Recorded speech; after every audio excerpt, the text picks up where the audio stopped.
Assalamualaikum warahmatullahi wabarakatuh. Saya Kurnani, NIM 2062111020. Pada video kali ini saya akan memaparkan hasil dari praktik kerja lapangan saya dengan judul Pembenihan Ikan Gurame, Ospronemus gurame, di Balai Benih Ikan Ciganjur, Pusat Produksi, Inspeksi, dan Sertifikasi Hasil Perikanan, Jakarta Selatan, DKI Jakarta. Dengan dosen pembimbing Ibu Fitri Silpalen, SPIMP. Latar belakang pemilihan ikan gurame, karena ikan gurame merupakan salah satu dari sekian banyak jenis ikan konsumsi air tawar yang memiliki nilai ekonomis tinggi, serta tingkat permintaan benih ikan gurame mengalami peningkatan rata-rata sebesar 42,25% per tahun pada tahun 2000 sampai 2004. Tujuan dilakukannya praktik kerja lapangan ini adalah untuk mengetahui manajemen prosedur pembenihan ikan gurame, memperoleh pengetahuan, keterampilan, dan pengalaman pada proses pembenihan ikan gurame, serta melengkapi praktik kerja lapangan tentang produksi dan prosedur pembenihan ikan gurame. Metodologi yang digunakan yaitu selama 1 bulan, sejak tanggal 3 Juli sampai 4 Agustus 2023. Yang bertempat di Balai Benih Ikan Ciganjur, Pusat Produksi, Inspeksi, dan Sertifikasi Hasil Perikanan, Jakarta Selatan, DKI Jakarta. Adapun teknik pengumpulan data yang dilakukan meliputi observasi, wawancara, partisipasi aktif, dan dokumentasi. Klasifikasi dan morfologi. Menurut Permana D 2011, ikan gurame Ospronemus gurame diklasifikasikan sebagai berikut: Kingdom Animalia, Phylum Chordata, kelas Pisces, subkelas Ectinopterygii, superordo Verciformes, ordo Labyrinthici, superordo Anabantoidea, famili Anabantidae, genus Ospronemus, spesies Ospronemus gurame. Adapun alat-alat yang digunakan adalah seser, pinset, ember, bak atau baskom, selang, bak fiber, aerasi, akuarium, penggaris, dan lain-lain.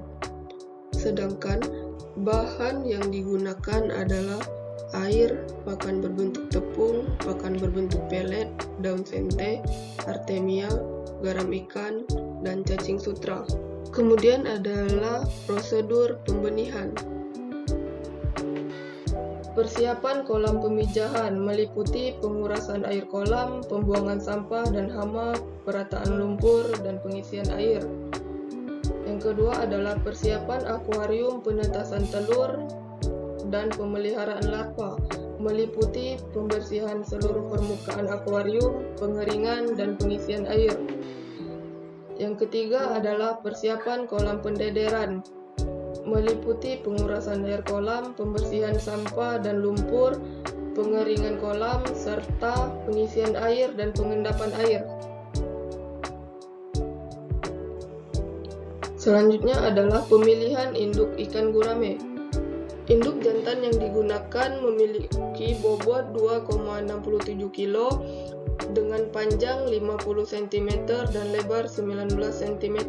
Sedangkan induk betina memiliki bobot 1,7 kg, panjang 46 cm, lebar 19 cm.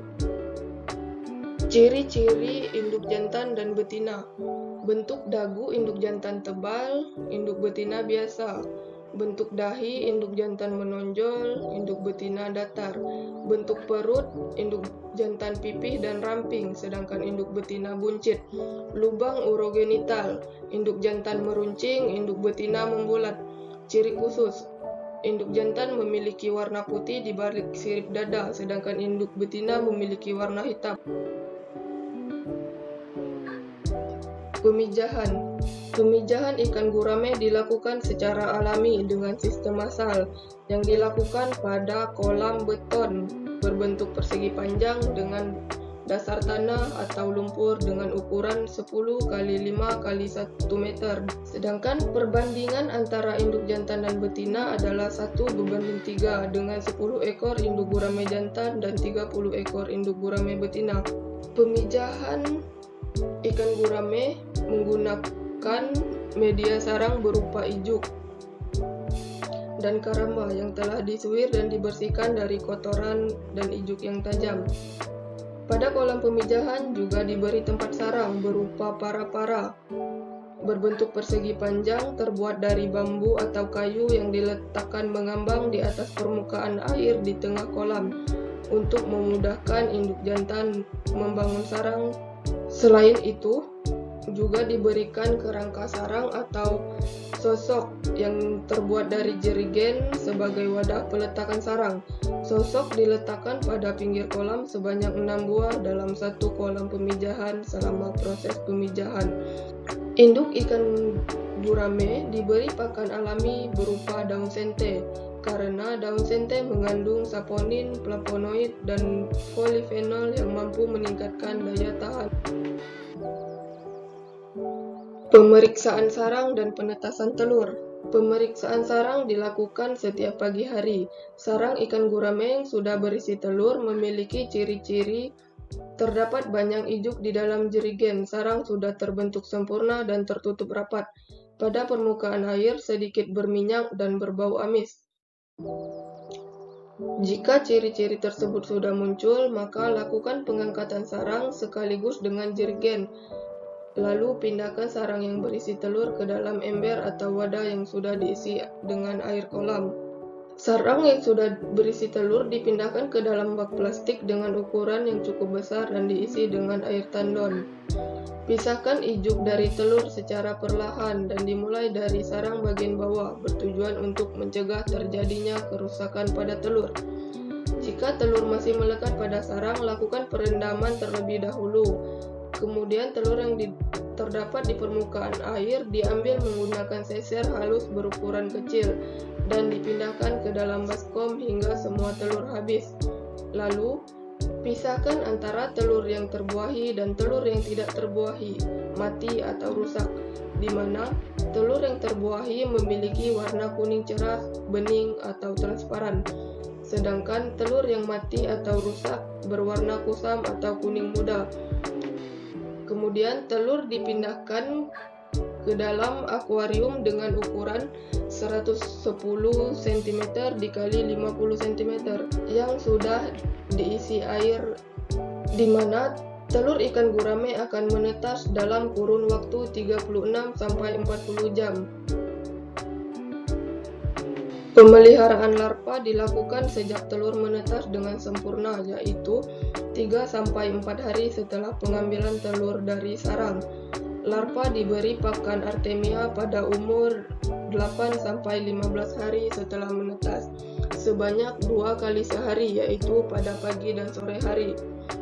Sebelum Artemia diberikan kepada larva, harus dikultur terlebih dahulu menggunakan corong penetasan Artemia dengan 10 liter air, 350 gram garam, 20 gram Artemia. Setelah media kultur selesai dibuat, tambahkan aerasi. Artemia akan menetas selama 24-36 jam. Selanjutnya dilakukan penyulingan Artemia untuk memisahkannya dari cangkang. Larva yang berumur 16 hari diberi pakan berupa cacing sutra hingga larva dipindahkan ke dalam kolam pendederan pertama. Supaya akuarium tetap bersih dan kesehatan larva tetap terjaga, larva yang mati harus dibersihkan dan dibuang supaya tidak menulari larva yang lain, atau dilakukan penyiponan sebanyak 2 hari sekali untuk membersihkan kotoran pada akuarium demi menjaga kualitas air tetap terjaga. Selanjutnya adalah pendederan. Proses pendederan biasa dilakukan pada pagi atau sore hari. Larva yang terdapat pada akuarium pemeliharaan diserok secara perlahan untuk menjaga larva tetap sehat dan tidak stres dengan menggunakan seser dan dipindahkan ke dalam baskom yang sudah diisi air endapan. Sebelum dilakukan penebaran, larva diaklimatisasi terlebih dahulu untuk menyesuaikan suhu atau keadaan lingkungan baru pada benih dengan cara memasukkan air kolam sedikit demi sedikit ke dalam baskom yang berisi benih yang akan ditebar. Setelah itu, barulah benih dituangkan ke dalam kolam secara perlahan-lahan. Hal ini bertujuan untuk meminimalisir tingkat stres pada benih saat pertama kali ditebar.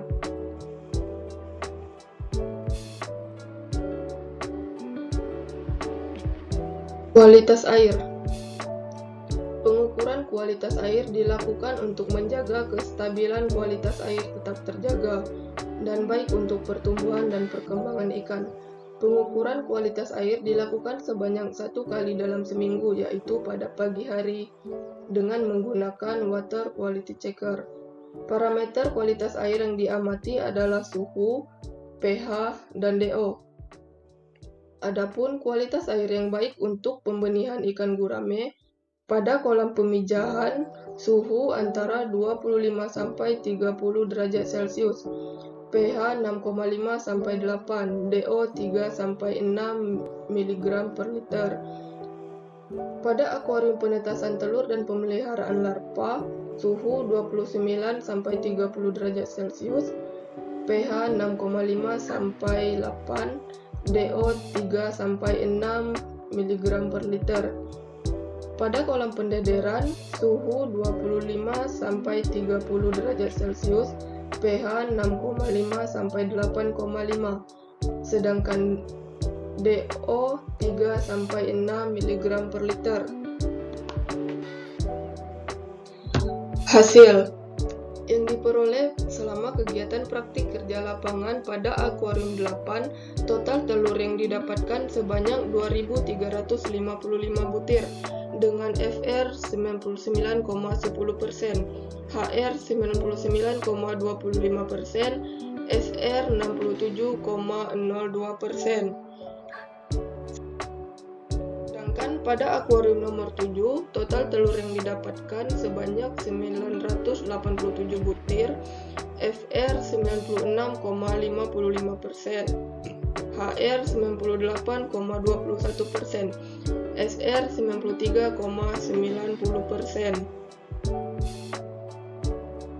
Selanjutnya adalah hama dan penyakit. Hama dan penyakit yang ditemukan selama kegiatan praktik kerja lapangan adalah belut yang ditemukan pada para-para atau sarang, di mana belut tersebut bisa mengganggu proses pemijahan atau bahkan memakan telur atau larva ikan gurame. Yang kedua adalah keong mas, ditemukan pada sekitar pinggir kolam. Keong mas berperan sebagai kompetitor atau pesaing untuk mendapatkan makanan. Yang terakhir adalah Saprolegnia sp, adalah jamur yang ditemukan pada telur dan larva ikan gurame yang mampu menulari telur dan larva yang lain jika tidak segera dipisahkan atau dibuang. Kesimpulan, teknik pembenihan ikan gurame meliputi persiapan kolam, persiapan akuarium, pemeliharaan induk, pemeriksaan sarang, penetasan telur, pemeliharaan induk, telur, larva, dan pendederan benih. Selama proses pembenihan memperoleh total telur sebanyak 967 butir dan 2.355 butir dengan FR 96,55% dan 99,10%, HR 98,21% dan 99,27%, sedangkan SR 93,90% dan 67,02%. Baiklah, sekian penyampaian hasil praktik kerja lapangan saya. Kurnani mengucapkan terima kasih. Wassalamualaikum warahmatullahi wabarakatuh.